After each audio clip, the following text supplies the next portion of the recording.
Sir మాజీ మంత్రి Jogi Ramesh and వాళ్ళ అబ్బాయి అండ్ వాళ్ళ బాబాయి ముగ్గురు కూడా అరెస్ట్ అయ్యారని చెప్పేసి వార్తలు రావడం చూస్తున్నాం సార్. మరి వీళ్ళు ఎందుకు అరెస్ట్ అయ్యారు, ఏం రీజన్స్? ఇప్పటి వరకు అయితే మనకు అందుతున్న సమాచారం ప్రకారం మాజీ మంత్రి వైసీపీ నాయకుడు జోగి రమేష్ వాళ్ళ అబ్బాయి జోగి రాజు అతన్ని అరెస్ట్ చేసింది ఏసీబీ.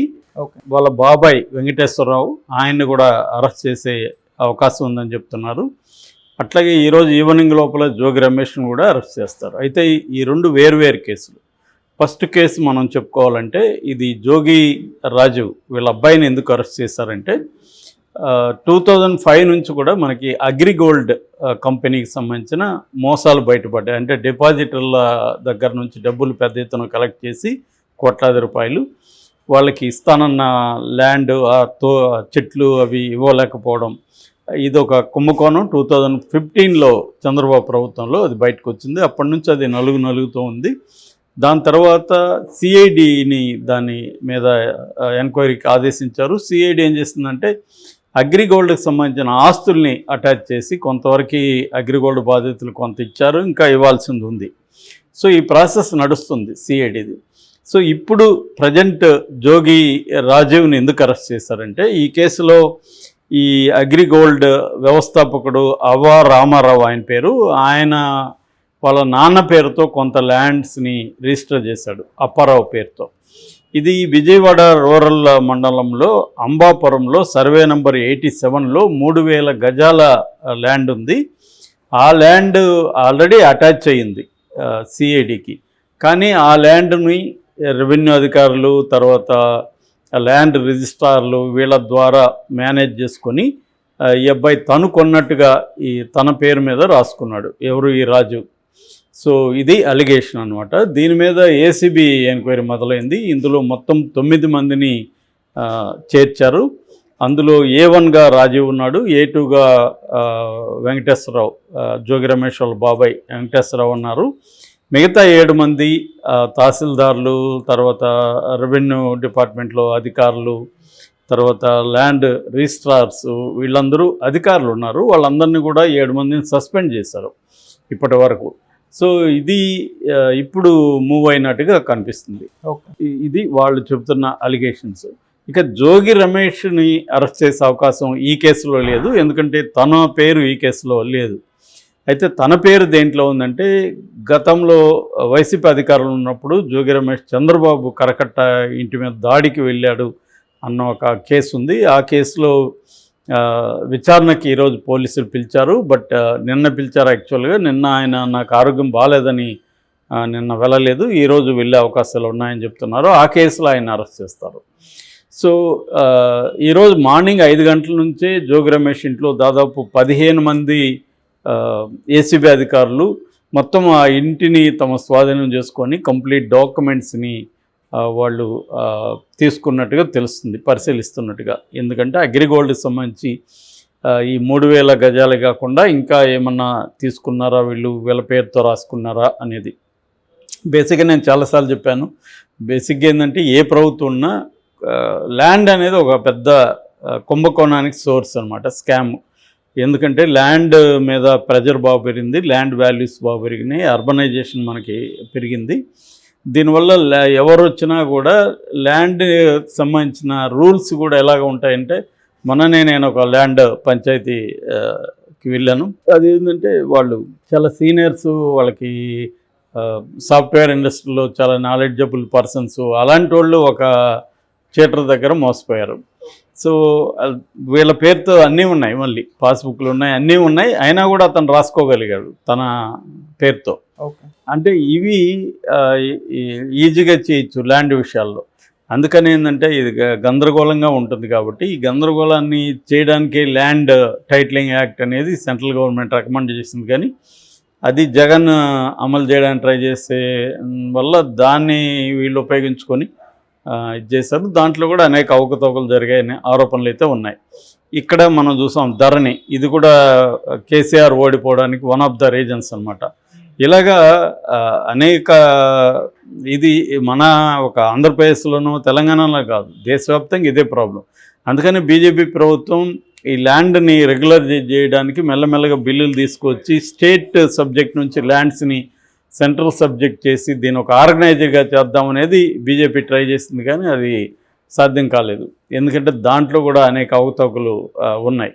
సో ఇది మేజర్ ప్రాబ్లం ఇండియాలో. అది అన్ని రాష్ట్రాల్లో కూడా ఈ ప్రాబ్లమ్స్ ఉంది. అందుకే ఒకప్పుడైతే ముంబైలో దీని చుట్టూనే మాఫియా కూడా ఉన్నింది. ఈ ల్యాండ్, అర్బన్ ల్యాండ్ అనేది ముంబైలో అయితే ఇంకా విపరీతంగా స్కార్సిటీ ఉంటుంది, డిమాండ్ ఉంటుంది.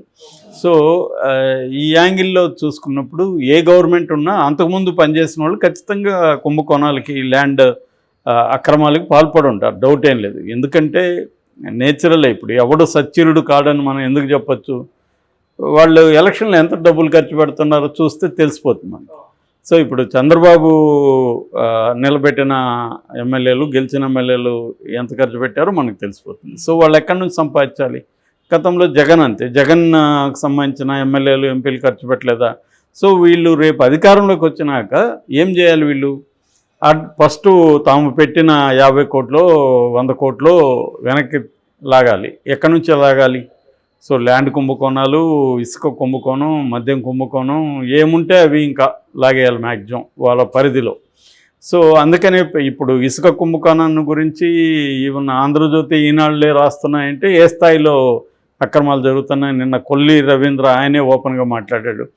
సో ఇవన్నీ ఏ ప్రభుత్వం ఉన్నా ఈ కుంభకోణాలని, అక్రమాలని వీళ్ళు కూడా ఆపలేరు. ఆపుతున్నట్టు నటిస్తారు అంతే, ట్రై చేస్తుంటారు, ఆపలేరు. ఎందుకు ఆపలేరు? వీళ్ళు కూడా ఫండ్ తీసుకొని ఉంటారుగా. ఇప్పుడు తెలుగుదేశం మీద, లోకేష్ మీద కూడా ఆరోపణలు వచ్చాయి, 30 కోట్లు ఎంతో తీసుకుంటున్నాడని. తీసుకున్నాడు లేదో కానీ మొత్తానికి పార్టీ ఫండ్ అయితే ఇస్తారు. వీళ్ళు పర్సనల్గా తీసుకున్నారని నేను చెప్పట్లేదు. ఏదేమైనా పార్టీ ఫండ్ అడుగుతారు వాళ్ళ దగ్గర. సో రేపు అవినీతి చేస్తే దాంట్లో కూడా వాటా పార్టీకి వస్తుంది. ఆ మధ్య ఒక మాజీ మంత్రి చెప్తున్నాడు, తన ఫస్ట్ సిగ్నేచర్కి 60 కోట్లు వచ్చిందంట, అందులో 30 కోట్లు నేను పార్టీకి ఇచ్చాను, 30 కోట్లు జోబులు వేసుకున్నానని చెప్తున్నాడు ఫ్రెండ్కి. ఇది వెరీ వెరీ కామన్. సో అందువల్ల ఏ పార్టీ కూడా ఇక్కడ కలంకితులు కాని వాళ్ళు ఎవరు లేరు. కాకపోతే ఏంటంటే అధికారంలో ఎవరు ఉంటే అంతకుముందు అధికారంలో ఉన్న వాళ్ళ మీద కక్ష తీర్చుకోవడం, వాళ్ళని ఈ కేసుల్లో పెట్టడం అనేది జరుగుతుంది. ఇదేమన్నా మళ్ళీ లాజికల్ ఎండ్కి తీసుకెళ్ళి వీళ్ళకి శిక్షలు పడతాయా? పడవు. ఎందుకంటే ఈ ప్రాసెస్ ఇస్ ద పనిష్మెంట్ కాబట్టి ఇండియాలో వీళ్ళని పొలిటికల్గా వీక్ చేయాలంటే వీళ్ళ మీద కేసులు పెట్టడం అనేది చేస్తారు. గతంలో వైసీపీ ఉన్నప్పుడు అచ్చెన్నాయుడు మీద పెట్టారు, తర్వాత ఇప్పుడు మంత్రిగా ఉన్న నారాయణ మీద పెట్టారు, కొల్లు రవీంద్రల మీద పెట్టారు, అయ్యన్న పాత్రుడి మీద పెట్టారు. ఇంకా చంద్రబాబు, లోకేష్లు చెప్పాల్సిన అవసరం లేదు. ఇలాగా జగన్ ప్రభుత్వం కూడా తెలుగుదేశం నాయకులందరినీ వేధించి కేసులు పెట్టి జైలుకి పంపించి ఇవన్నీ చేశారు. అట్లాగే ఇప్పుడు చంద్రబాబు వంతు వచ్చింది. చంద్రబాబు ప్రభుత్వం కూడా ఇదే పని ఇప్పుడు వైసీపీ నాయకుల మీద వరుసగా చేసుకొస్తుంది. వాళ్ళు చేసి ఉండొచ్చు, చేయలేదని నేను ఆ చర్చకు వెళ్ళట్లేదు, ఎందుకంటే మనకు తెలియదు. కానీ ప్రతి రాజకీయ నాయకుడు చేసే అవకాశాలు అయితే ఉన్నాయి. ఎందుకంటే చేయకపోతే వాళ్ళు ఖర్చు పెట్టింది ఎక్కడి నుంచి సంపాదిస్తారు? సో ఇది సింపుల్ లాజిక్. అందుకని ప్రజలకు కూడా ఇవాళ ఇవన్నీ కొత్త కాదు. ఏ ప్రభుత్వం వచ్చినా అంతకు ముందు ఉన్న వాళ్ళ మీద కేసులు పెట్టారు. రేపు ఆల్రెడీ జగన్ హెచ్చరిస్తున్నాడు కదా, మా ప్రభుత్వం వస్తే మళ్ళీ మా మాట కార్యకర్తలు ఎండరని. సో ఇదేంటంటే ఒక విశేష సర్కిల్ లాగా అయిపోయింది. వీళ్ళ అధికారంలో ఉన్నప్పుడు వాళ్ళని వేధించడం, వాళ్ళ అధికారంలో ఉన్నప్పుడు వీళ్ళని వేధించడం అనేది ప్రతి పొలిటికల్ పార్టీ ఇండియాలో చేస్తుంది. ఇది బీజేపీ వెరీ ఆర్గనైజ్డ్, వెరీ సిస్టమేటిక్గా బీజేపీ చేస్తుంది. ఎందుకంటే బీజేపీ దగ్గర నేషనల్ లెవెల్లో ఇన్వెస్టిగేటివ్ ఏజెన్సీలు ఉంటాయి కాబట్టి వాళ్ళని ప్రయోగించి చేస్తారు. స్టేట్ లెవెల్కి వచ్చేసరికి ఏసీబీలు, సిఐడీలు, వీళ్ళు ప్రధానంగా మామూలు లా అండ్ ఆర్డర్ పోలీసు, వీళ్ళు ప్రధానంగా ప్రతిపక్షాల మీద దాడులు చేస్తారు. జగన్ ఉన్నప్పుడు సిఐడి, ఏసీబీని ఉపయోగించుకున్నాడు. ఇప్పుడు అదే సిఐడి, ఏసీబీ చంద్రబాబుకి ఉపయోగపడుతుంది.